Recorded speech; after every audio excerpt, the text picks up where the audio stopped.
Welcome to the Banker Lamp. Please enjoy the video. You'll start by confirming essentials, an existing Google account or creating one now, and a secure internet connection. Open your preferred updated browser and go straight to Mail. Google.com. If you're creating an account, follow on-screen prompts for name, username, password, and recovery email. Make sure to verify via phone if asked. Once done, allow cookies and JavaScript so Gmail loads correctly. And keep your password manager ready to save credentials for faster future logins. After signing in, you'll want to secure and shape your inbox. Enable two-step verification in your Google account security settings. It's a small step that greatly reduces risk. Then open Gmail settings to pick an inbox type and display density so you see more or less at once.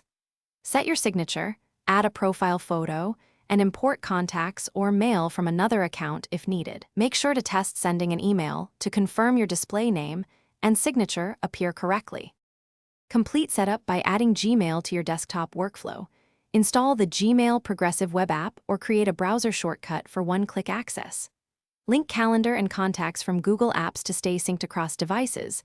Adjust sync frequency if you use offline mode. If something goes wrong, clear your browser cache, disable interfering extensions, or sign out and back in. If problems persist, check Google's status dashboard and try another browser. That usually isolates whether the issue is local or service. Thanks for watching. If this was helpful, leave a like and consider subscribing. See you next time.